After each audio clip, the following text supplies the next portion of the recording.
Ladies and gentlemen, welcome to Decoding the Dream by the Luxbridge Show. Today, I'm with an artist, and I call him that because, like a true artist, he leaves his signature behind whatever he does. You can't see his brushstrokes, but you know he's been there, he's touched it, and he's felt it. He's an artist because he's passionate about what he does, he's passionate about what he says. Everything is curated, everything is well put together. It looks non-fussy, it looks very sweet and pleasing to the eye. And it lasts for decades and decades. I'm talking about none other than Mr. Farooq Syed. And Mr. Farooq Syed, welcome to our show. Wow, what a beautiful introduction, I must say. Thank you so much for those kind words. Thank you, Dheeraj, for having me. It's truly an honor and a pleasure of mine to be here. Thank you so much. This is a manifestation. Let me be very honest with you. I have manifested this over a year and a half. Oh. Been following you since much longer than when I started my journey. So I'm under pressure. Imagine that. So I'm going to dive right in. Okay. You're obviously the CEO of Springfield Properties. And for a person, I'm going to look at the camera here, for a person who had an aspiration of being a fighter pilot, right? Mind you, he still handles a force to reckon with. He's got a large team. And like all good wing commanders and air marshals, he stewards them together to a unified direction, and he makes sure that the direction is achieved, but with a lot of ethos, pathos, and a lot of compassion. So my first question is, let's go to 2006. Angelica, Miss Angelica, who had a strong influence on you at one point, and you were doing the deal in Marina. Walk us through that deal. So my first job was in 2006. Now, mind you, I'm only 16 years old at this time. It was a summer between my high school and university. So I skipped 2 years of high school. So I was joining university a bit earlier. My father said, you got to do something in the summer. So we had a restaurant business, we had a car rental business, but I wanted to not work in our business. So he said, you know what, if there's anything else that you should do real estate. Because there's a lot of, real estate boom going on in 2006. And we come from a real estate family, where my dad was in the business investing in real estate. So 2006, I said, okay, let me try. You never know, because I had always been, working in the family business on and off. So 16-year-old me walks into a real estate company, and there was this very nice lady who was the owner of the company named Angelica. And she said, how can I hire you? You're 16 years old. I said, just give me a chance. I can do this work, just give me anything to do. Any administrative work, anything that you think is fine, I'm ready to do it. I have a summer, 3 months of doing nothing, so might as well, do something. And she says, okay, sure, come on in. A week into the job, she tells me, have you seen Marina? And at that time, Marina had just, the first 6 towers, right, and the rest of it was under construction. And a friend of mine happened to live in Marina in Almas Tower. So I said, yes, I know Marina. And she says, okay, there's an apartment I need you to show in Marina. Can you go? I said, no problem. Of course I can go. I said, just tell me the apartment number and I will go and show it. And I still remember, I get to Marina. I meet the client at the door. I open the door. He walks in himself, sees it himself. And probably like 5-6 minutes after seeing the apartment, he comes to me. He says, okay, I'll take it. I say, I'm going to look at him like, are you sure? He's like, yeah. I said, okay, wait. Let me, I don't know what to do. So I call up my boss. I'm like, boss, he wants to take it. He's like, are you sure? Again, I look at the client. I'm like, are you sure? He says, yes, I'm sure. She's like, okay, bring him to the office. And I'm like, do you want to go to the office? He's like, yeah, sure. And we take a cab. We go back to the office. It was close to Lamsi Plaza, in Old Dubai. Mm-hmm. And we go in, we sit down. He signs the contract. It was a rental. And at that time, the rentals were at its crazy peak as well. And long story short, within half an hour, deal is done. And I'm like, wow, real estate is so easy. I said, all you need to do is go up, show up, open a door, and a client walks in and likes an apartment and he takes it. That's right. Little did I know that there was a lot more to real estate, but it was a great start for me. Even my boss, just to kind of encourage me, she gave me the commission. Literally, I think it was, the same day or the next day, she gave me the commission. And I still remember, I didn't know what to do with that money. I said, wow, this is so much. And I gave it to my mom. Obviously, I kept a couple of thousands, and I gave the rest to my mom, and she was very happy. She's like, wow, my son in a week, this guy, he closes the deal. So it was a pretty big deal for us. And then, the rest of the summer I worked there. I still remember there was a computer gaming place close to it. It was called Q Club back in the day. Yes. I think it still exists, maybe close to that. So the reason why I worked in that real estate company was because Q Club was close by. I said, I'm going to play with my friends. We used to have those LAN computer games 20 years back. 20 years back. Where we used to go to these internet cafes and play those computer games. So I used to go play those computer games there. And in the morning, I used to go to the real estate company. So I would finish off in the afternoon and go over there with my friends. So that was one of the reasons why I got into real estate. And you know what? The rest is history. Throughout my university, 4 years, I worked in real estate. Really? It was on and off, obviously. During my exams, I would stop. Then during the week, I would go at least 2 or 3 times to the office. Then I worked for another real estate company as well during my university time. And then we eventually opened up Springfield in 2008 when I was still in university. So I was in my probably junior or senior year when we opened up Springfield Properties. And then, of course, I helped my dad from day one just to sort of set up the company. And 2008, as you all know, the crisis hit. So we were there during that time as well. So ups and downs in Dubai's real estate market. But overall, if you look at the journey, it's been extremely rewarding, extremely positive. And I'm very happy that, something like that led to a career in real estate. Imagine. Yeah. Now, let's just pick up from that. You earned, if I remember my numbers correctly, between 8 and 10,000 as your first commission, right? Yeah, 8,000, right? 80% went to mom. We have to talk about her. Yeah. She gets more views than you. Now, yes. Shout out to Auntie Ji out there. Wow, she has overtaken me. Just a couple of years ago, I still remember I think we were out of the country somewhere. Miami, I think. Yes. Yeah, London. Someone walked up to you. I think it was London. Not Miami, it was London because we go there quite often. And whenever I travel now, over the last few years, someone or the other does come up and recognize me and just come up and says hi or something or the other. So I was with her, and someone comes up and says, hi, I watch all your content, and da-da-da-da-da. She looks at me like, wow, people recognize you here? And then this happened 2 or 3 times. And then she's like, wait a second. How come people are recognizing you everywhere? I said, Mama, I don't know. Like, obviously they watch YouTube and social media. She's like, I want to do this as well. I'm like, Mama, like, come on, relax, Seriously? in your age, She's like, no, teach me how to use Instagram. I'm like, sure. Whatever, I give her the phone. I'm like, okay, this is I download the app. I'm like, just watch this, like, come on, at your age, you're not going to like start social media. But she took it to her heart. Every day she created content, and now look at her profile. She has, millions of organic views. Right. Any video she puts up gets seen at least by our community and, our fraternity also now. Absolutely. And some of her videos have got 6-7 million views, which I'm shocked. I'm like, wow. I never thought my mom at this age would learn social media without any professional help, about to say. without any editor. Everything she does, she records herself. Everything she uploads herself. Maybe, the odd time she'll come and ask me, Farooq, just check this post, is the spelling and everything is the caption right? Fair point. I'm like, Mama, yeah, it's fine. Just upload it. Exactly. Now I've taught her ChatGPT as well. So I've said, Mama, if you want to fix something, put on ChatGPT and just ask ChatGPT. They'll probably give you a better answer than I will. And at this age as well. So I give her example to everyone in my company. Right. I said, if my mother can get, I think she has roughly close to 50,000 organic followers. Right. They're all organic, and it's literally grown in the last 1.5 years.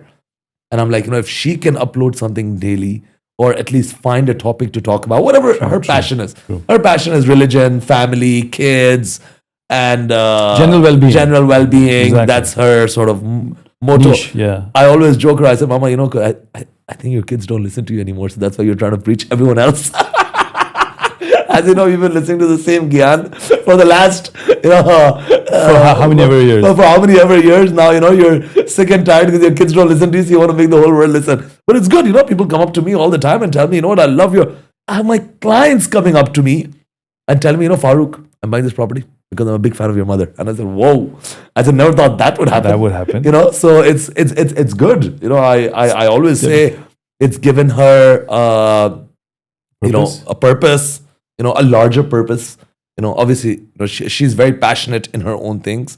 She has her, other things that she does, her philanthropic efforts that she's doing. We are starting a school as well in Pakistan for I saw the videos underprivileged of that. kids. God bless. That's her dream. And it's my execution, Of course. but it's her dream. How sweet. And she's the reason why we're doing this. She's the driving force. She's the driving force behind you this. go. We're just doing the legwork. But she's the soul. But she's the soul. She's the reason we're doing this, and she's the one that has been pushing us. And this project of the school that we're building has been in the pipeline for the last 4 years. So it took us at least a year or more to find the land, because to find a suitable land to build a school in a city like Karachi is very difficult because there's no land. That's right. Or there's a huge shortage of land, or the land that's available is too expensive Very to true. build a school, and then the permissions, and then actually finally now we're close to completion. So hopefully by the time that it's fully complete, we could have at least, or our aim is to have 1,000 students in this first school that we Knock on build. wood. Knock on So wood. all of this is her dream There you and go. her passion, and not a lot of people know she was the driving force to bring my father into business. So my dad was always in a corporate job. Right. He was He an worked engineer. he's an electronic engineer. Right. He worked for GE General Electric all his life, but it was my mother's passion to do something. After she had 2 kids, me and my sister, before my other brothers were born, she's like, I can't sit at home. I want to do something. Wow. And then my father started the car rental business for my mother. How sweet. Yeah, so he obviously helped Awesome. manage it. Of course. But it was her dream to start the car rental company, and that is where we actually made all our Start, your base. our Yeah, base yes, exactly. in business, and then we Right. moved on to restaurants, and then Right. eventually moved into Right, real right, estate. right. So we always give her all the credit. We're like, she is the 100%. force and the power, silently, actually not very silently, but very loudly pushing us at home. She's a cheerleader. She's the cheerleader. She's the cheerleader. The reason I bring her up, and this is beautiful, because this is a family that empowers everyone. Right? It's pretty evident from father to wife to mother to son. There's a bond that's all about empowerment. I love the fact that, and I see this in your management style also, and I must say, because I'm going to go back to the roots. There's a wonderful saying in English, the apple never falls far from the tree. That's and I right. give you full credit for that, because the tree is very strong and well rooted, I must say, especially your mom and dad. Thank you. And obviously the apples haven't fallen far. And shout out to Osman and Abdullah also, and your sister. Yes. What I see is you also have this style, right? You have a style of consistency, which I obviously your mom embodies, right? You have a style of not waiting, right? I saw your mom's post day before yesterday where she literally got the camera like this and she goes, I'm shooting this raw and unfiltered. She's saying it in Urdu, okay? And I don't take anyone's help. I don't need anyone's help. And those who ask for help to begin something are usually, in effect, not going to begin anything. Yes, that's right. Right? Walk, fall, walk again, fall again, walk again. Just get up more times than you fall. That's right. That is your ethos I've observed. There's a joie de vivre in what you do, Farooq. There's always that little extra that you put in, that little touch, which that's why I say that's an artist touch, that little flair, which I think is very, very, very much yours and very much coming from your family. How much of this energy and this cuteness to life do you bring to the table every day when you deal with your team and your clients? I think anything that you do in life, you need passion for whatever you're doing. If you don't have that love, don't have that passion for whatever it is you're doing, you need to bring it to work every day, because you can't fake passion. You can't fake love for your craft. Right. If you truly love something and you're truly passionate about it, you will enjoy the entire process. You will enjoy every hurdle you face. Every day in the office, we come in, we have fires to put off. But if you do that with a smile, you do that with, your love for the work. I came back now from a few trips that I had over the summer. Yes. And now I can't wait to get back to work. And the first day I come back to work, my operations manager, she brings me a list of things. She's like, Farooq, we're having this issue, this issue, this issue, this issue, this issue right now. So there's a bunch of issues always, that we have to handle. But I was like, wow, I'm excited for this. I'm excited for these issues. I'm excited to solve these issues. I'm excited for our next chapter. We're expanding offices. Our aim this year is to I mean, we're running a little behind on plans because of, in Dubai, everything, when you're trying to start a new office or you're trying to do some breakdown, or, we've had a few hurdles that we had to pass. Right. So, but still our plans are slightly pushed back, but our plans were to 2x our business. We started off, to 2x a machine that is already large is tougher. When we were starting business, we had our thing, every year we need to 3x or 4x, and we did. Yeah. It was very easy to grow from 100 million a year to 300 million, because the numbers weren't as big. Right. But now that we're in the billions. Last year you clocked 3.3 billion. 3 billion. Now you're looking for 5. 3 billion, yes. Yeah, So this was our mindset. Maybe we might not achieve that this year, maybe next year. Inshallah. Hopefully. But because our plans have been pushed back slightly, we had to open up 2 new offices, which hopefully will open up instead of beginning of this year, end of this year. No problem. So eventually increasing the team, and so we are very excited for this new growth chapter that we have, in front of us. So even the issues are fun to handle if you love what you do. You need to enjoy every day at work. Work and obviously leading a company, leading a real estate firm, or even being a part or a senior management in a firm. There's always things that you will face.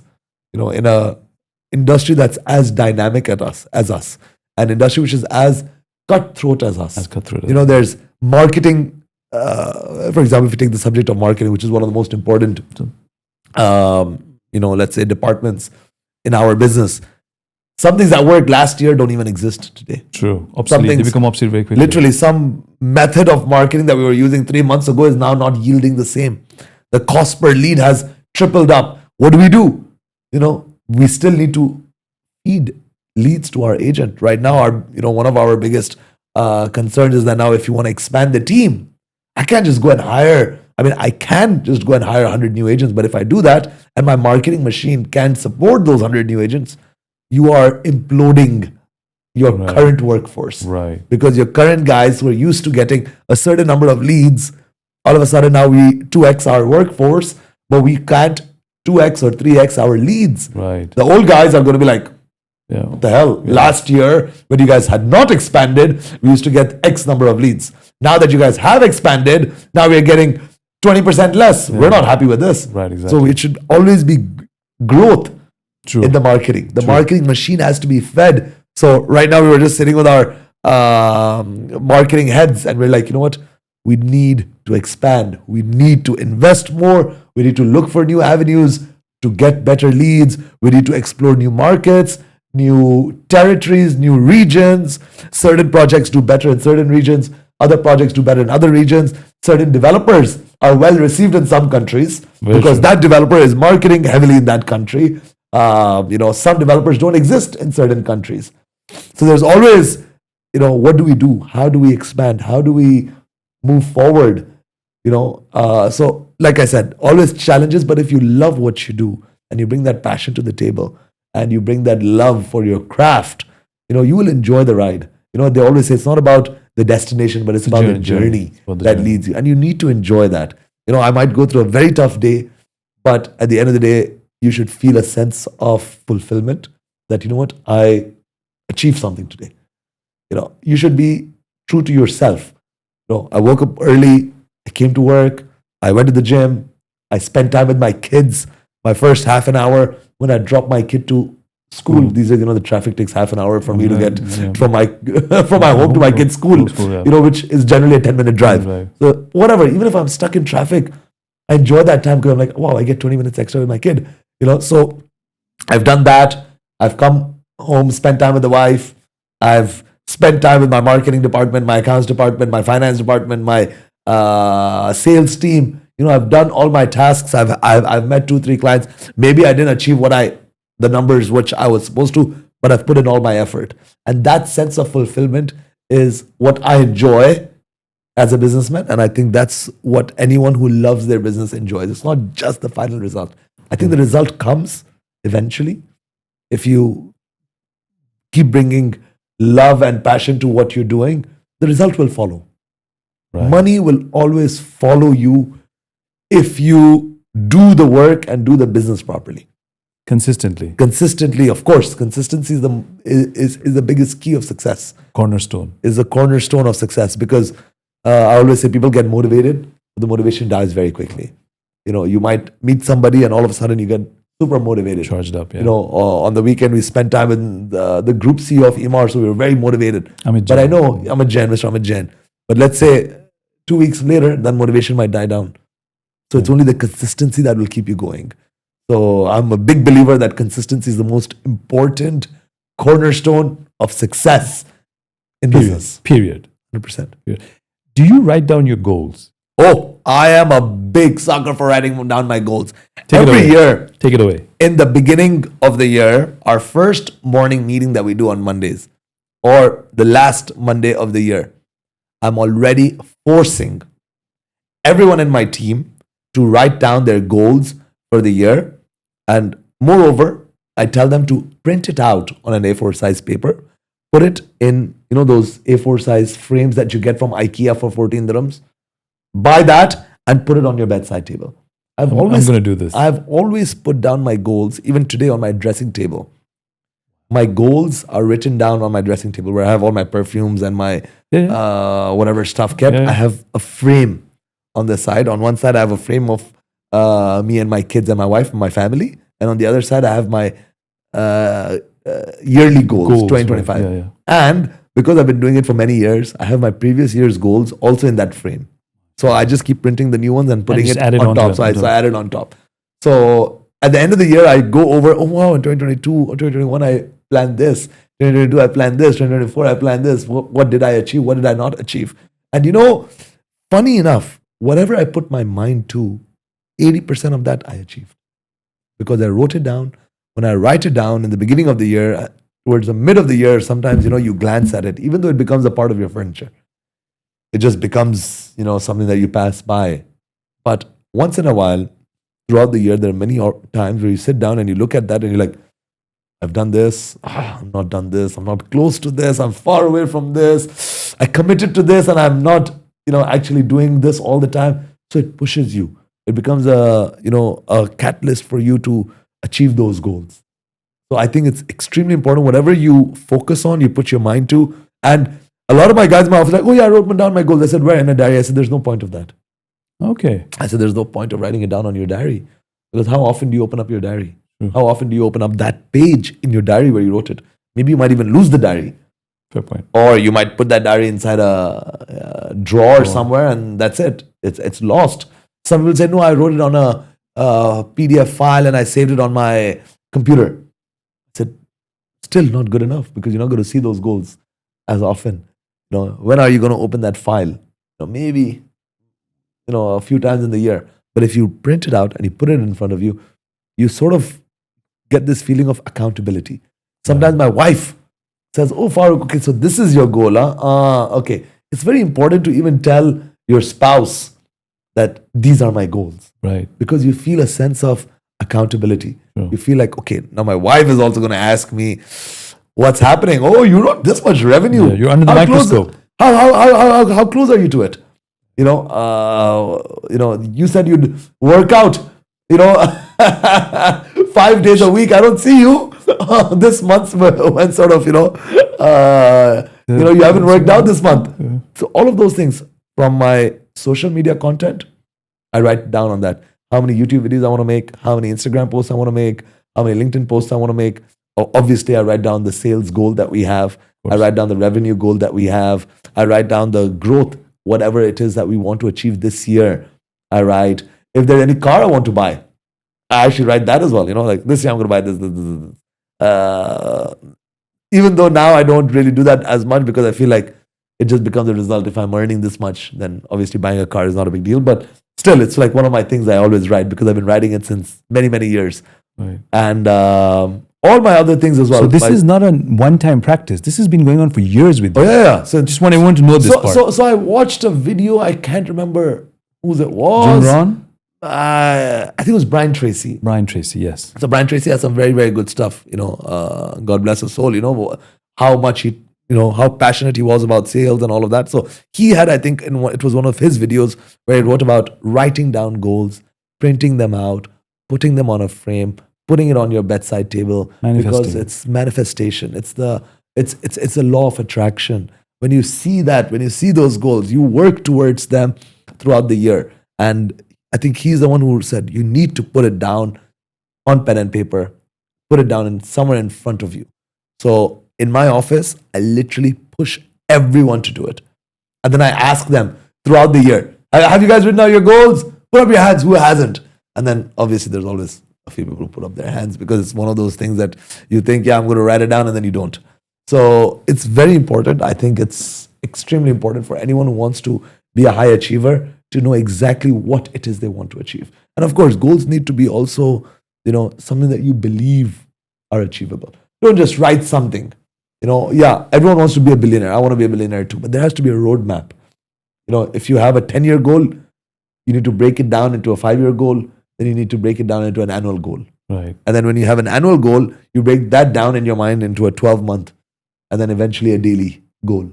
Because of course the year is broken down into daily, individual days. True.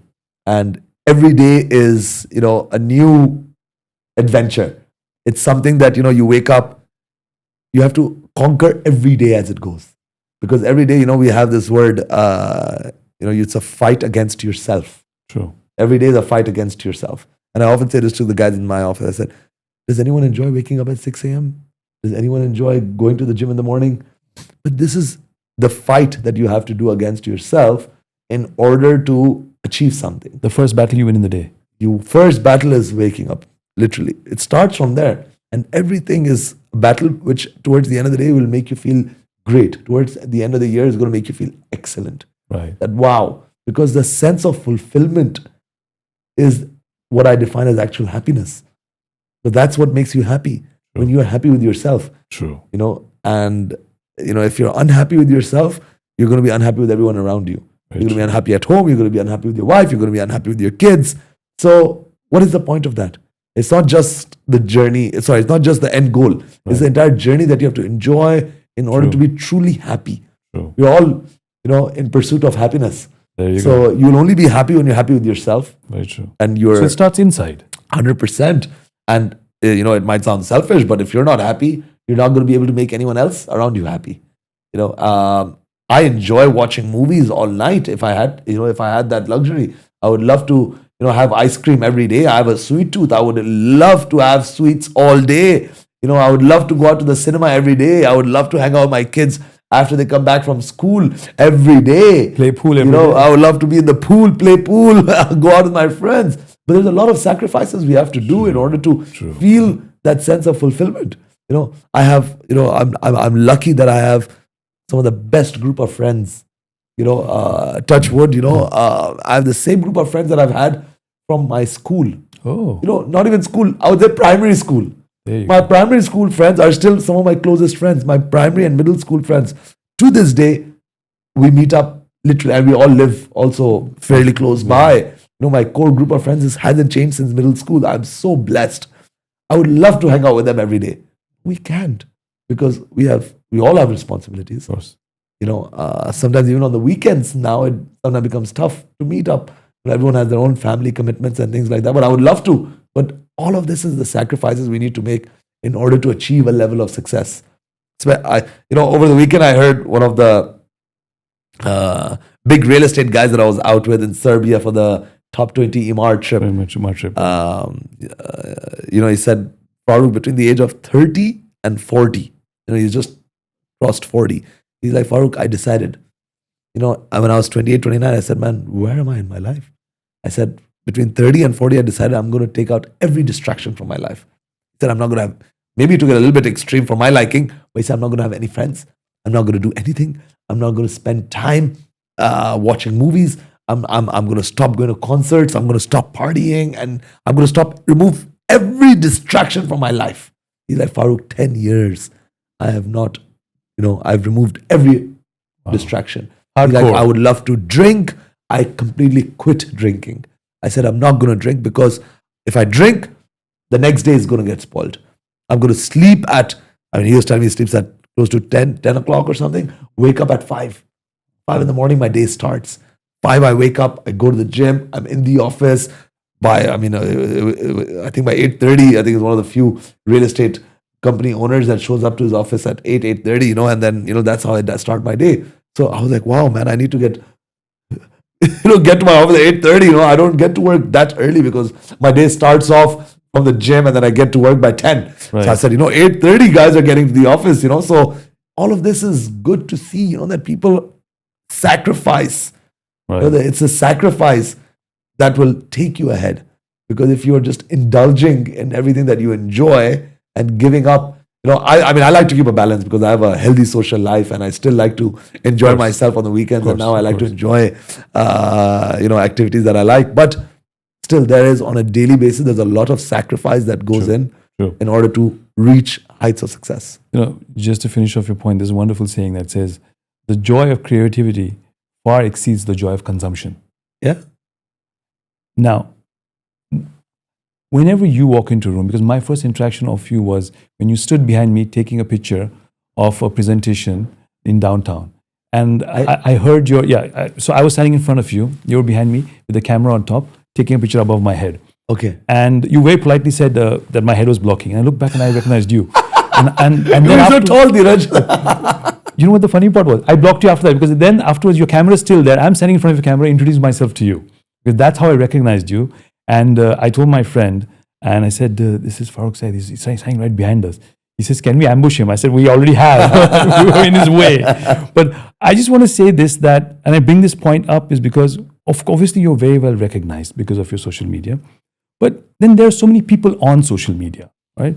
What sets you apart, and this is my personal opinion, but it's an opinion shared by a lot of people. Well, I have seen you walk into a room and own the room.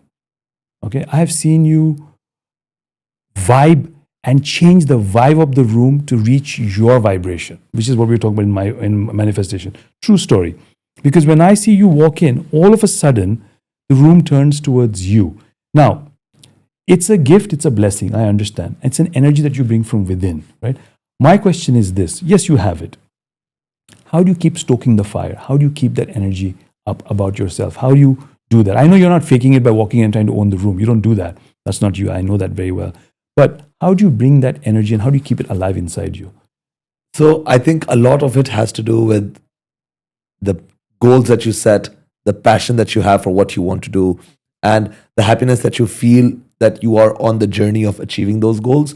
I think the fuel that goes into bringing that energy is because you have to have a love for. See, it depends. Now, if I'm walking into a room with other salespeople, and if I'm walking in for a talk, or if it's my own sales floor that I'm walking into, and I'm thinking, what can I do today to further enhance the people around me? Right. Because I mean, a part of my job as the CEO of the company is I'm the cheerleader or the driving force to make everyone do better in their sales. That's right. True. If my salespeople do better, the company does better, we sell more, and obviously that's the end final goal of a real estate brokerage company. So my goal is always, if I'm walking into a room, what can I give to someone else? If somebody's walking into my office, how can I empower them? Right. What can I say? Sometimes my words of things that I say can have a drastic effect on someone's life. I've had times where people walked up to me and they've broken down crying. That Farooq, because of you, I watched something of you, or I heard you say something, and then I switched my career, and now I'm doing so well in life. I've just bought my first property, or I've just bought my dream car, or something or the other. Guys in my own company have come up to me and said, Farooq, because of that one meeting that we had in your room, gave me the power to keep going on. I was at a 50 low. millionaires in your company or 16? 33 this year. Mashallah. 33 was our millionaire count for this year who achieved $1 million in commission. Wow. It was gross commissions. It was the overall revenue brought to the company. 33 million. Yeah, 33 of them. Yeah. Wow. We just recently went to Thailand. And if you see a lot of them and you listen to their journeys and their stories, you'll be surprised. Someone was, working in retail, or someone was working in insurance, or someone was working in banking, or there's one of our millionaires that came this year who came to Dubai and he worked as a security guard as well. Wow. Yeah, he worked here. He was in a security company, and he worked in security for a while, and then by some stroke of his own luck, He started working in a real estate organization and the security there. And then from there, everyone pushed him to, he saw how people walk and dress and talk. And of course, over the years, he uplifted himself and, took that leap to try sales. And this year, he crossed $1 million in commission. Congratulations. I was with him. I still remember in Thailand, we were living in this massive mansion. I saw the videos. Crazy house of 20 bedrooms, like a ridiculous mansion. And we're like 2 Olympic-sized pools in the house. There was one evening where all the guys are just chilling. He comes up to me, he's like, Farooq, with tears in his eyes. He's like, Farooq, you have no idea how my life has changed. He's like, from being in security, your salaries are, below 3,000 dirhams a month. And no days off. No days off. Crazy work hours. To now being here in Thailand, it is the first time I've traveled outside. It's my first vacation I've ever had in my life. Ownership of life now. I didn't think that I could achieve this. Back home, I've been able to buy property, buy land. He shared a story where he's like, my mother in my house, I saw her washing the clothes. And I said, Mom, what's wrong with the washing machine? She's like, yeah, no, it's fine. Don't worry about it. And then she's like, I noticed that the washing machine was broken, but my mother didn't tell me because she didn't want to bother me while I'm visiting her, back home in our village. And he's like, the next day I went and I bought the most expensive washing machine. When I brought that washing machine home, my mother had tears. She just kept crying. He's like, that's what I felt. This is the happiness that I can now own. He's like, it was a washing machine. The amount of joy my mother had in her eye that I brought her the latest, whatever Samsung washing machine it was. And I was with him and I'm like, wow, this is why I work in real estate. This is the reason that I run a real estate company, because this is what brings you the most happiness. It's not just, driving a fancy car or, of course, I won't deny I do enjoy those nicer, finer things in life as well. Yes, but the main joy or the reason, and this gives me the power and the passion to keep going on. That's right. Because I feel like if I can transform more lives, it will bring back, it's good karma, when I have, and by the way, this is just one story which just popped in my head because it was just a few weeks back where I was literally in the swimming pool with him and another friend of ours who was also a millionaire, who also has an, similarly inspiring story. But if you listen to them, each and every one of them, because not everyone gets into real estate sales as their first choice. True. Or it wasn't the case at least 10, 15, 20 years ago. Now things have changed. Dubai's real estate industry has become very flashy, and whenever you see someone in a nice car, you go like, oh, he's probably a real estate broker. Exactly. So now it's become like that. But 15 years ago, 10 years ago, it wasn't the case. But the grind hasn't changed, though. Sorry? The grind hasn't changed. Oh yeah, the grind hasn't changed. It's probably become harder and tougher. And tougher because there's so much more competition. There's so many more good people that have come into this industry. There's so many more educated people with very good, corporate backgrounds like yourself, who are now, leaving their well-paid jobs, their careers, shifting into real estate sales. So it's taken up the level up for real estate brokers. Definitely. So yes, you're right. Because there's more real estate brokers, the competition has become higher. But you have to remember that even the payout is much larger now. Now we sell a townhouse for 3.5 million in the new Valley project. Right. There used to be a time where the same townhouses used to sell for 1 million dirhams or 1.5 million dirhams. Very true. So now imagine the commissions have gone up by 2.5 times on selling one townhouse to an individual. So as the property prices have gone up, the commissions have gone up, the money has gone up, the number of transactions have gone up. The city's become 4 million people as compared to 1 million people in 2008 way back when. to 1.3 million, 1.5 million in 2013. 10 years ago, the population was 1.8 million. So today we are standing at 4 million. Right. So it's 4 times the population as compared to when I started in real estate.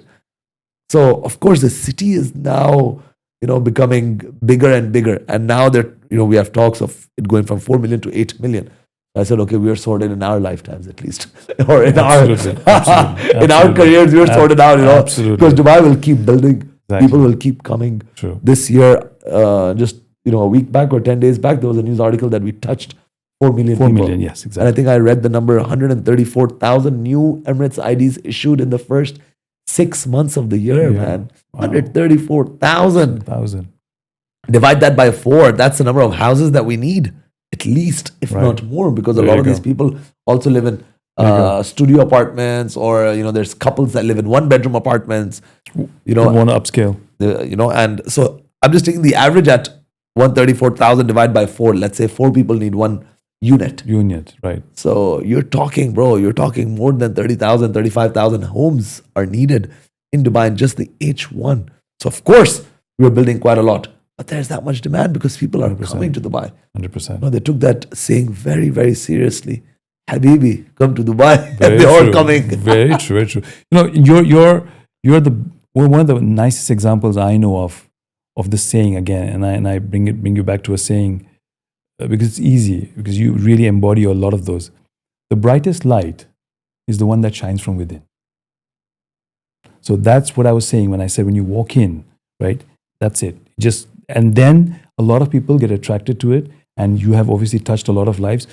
I want to appreciate you. I want to take this moment very quickly to appreciate the fact that in all of the discussion that we've had right now, never once have you taken credit for your part in it. That's very kind of you. And this is a very one-way statement that it's gratitude from my side to you, because most people usually say they come to my company and mine and mine. I've never heard the term my in your sentence even now. It's all about sharing, giving, and karma bringing back what it has to bring back. So bless you for that, honestly. Thank you. Very sweet of you to put it that way and not take away from anything. Okay, and of course you have I just feel, being at the forefront of a company, obviously, being in the position of where God has put us today, I feel if you're not empowering others, or if they're not making money, long story short, if they're not making money, they're not going to make money for you. Right. And if you can't change their lives, and you can improve their lives, and you can give them Right. anything, not just in terms of them closing deals. How will they close deals? When they're educated, Empowered. when they know about the Trained. projects, when they know about what they're selling, when they can improve their steps. skills. Yeah. If you don't help them grow Right. in their careers, Right. they will not close more. If they don't close more, they will not be happy. If they're not happy, they won't stay with you. So your success in this business Right. is linked with the success of others. There you go.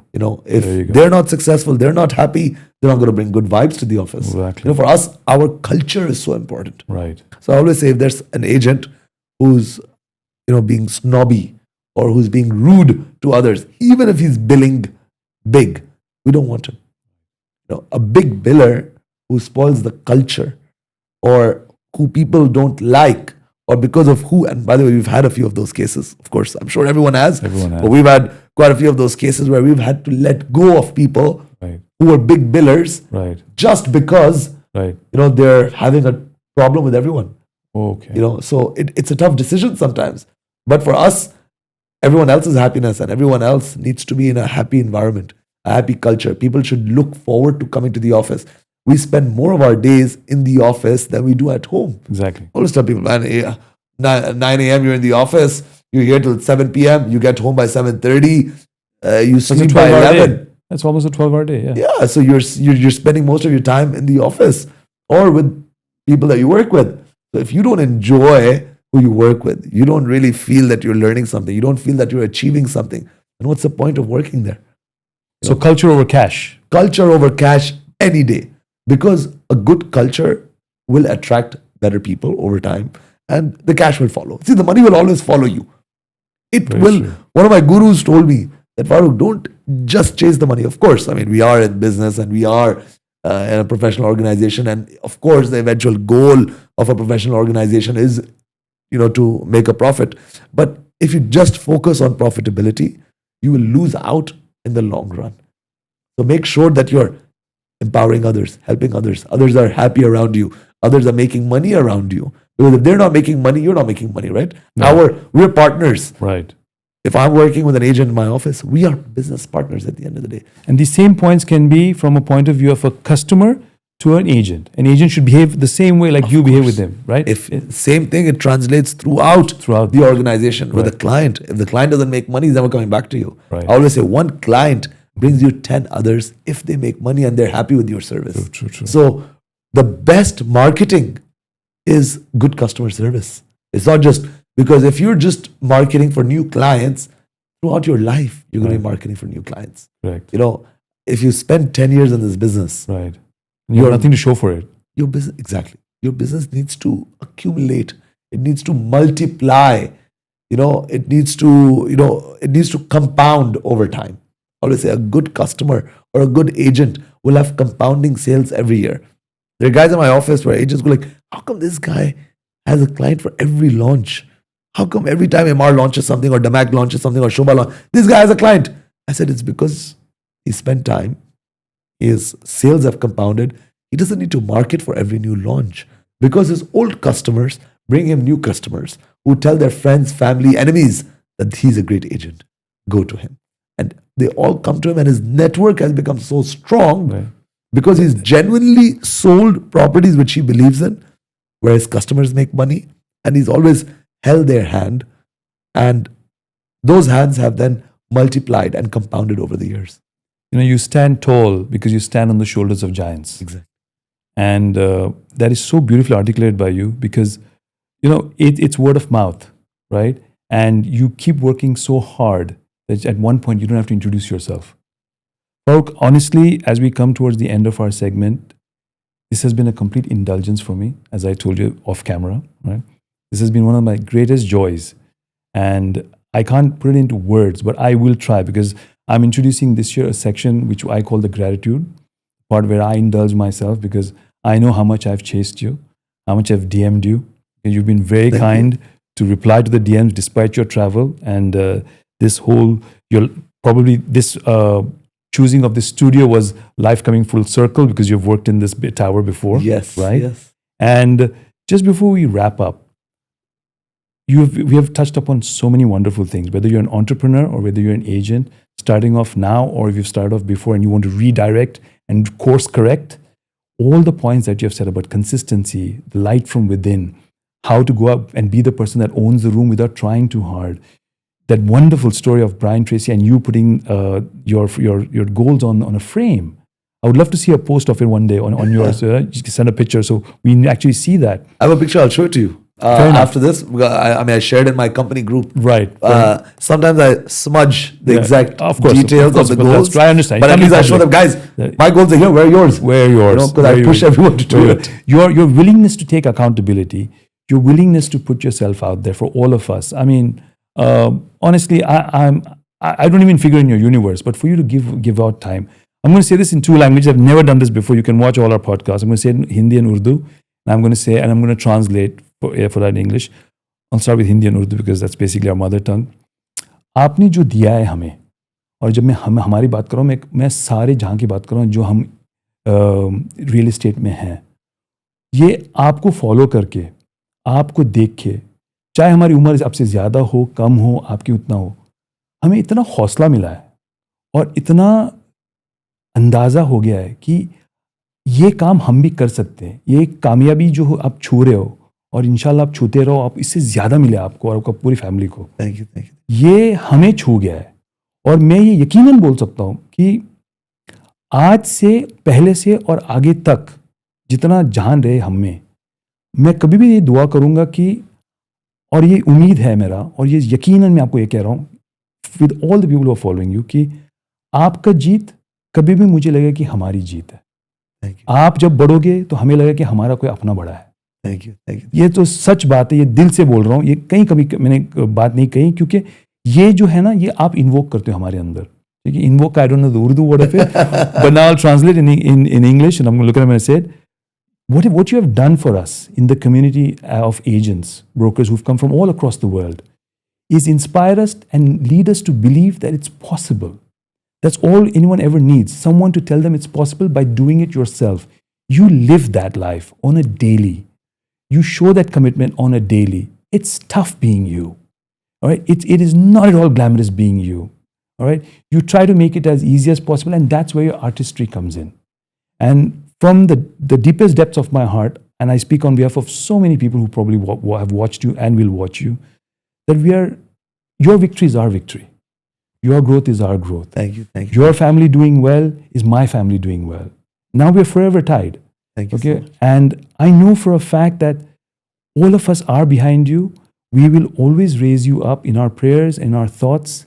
And on behalf of the Luxbridge Show, the Luxbridge team, Luxbridge Realty, and everyone else, thank you for helping me decode the dream and for giving us a chance to sit with you to help us decode the dream. It's been an absolute honor and a privilege. It has been my pleasure, and I've really enjoyed this podcast. And I wish you all the best. The greatest heights of success. And thank you so much for your super kind words. Thank you so much. Well deserved. Thank you so much for having us. Thank you. Thank you.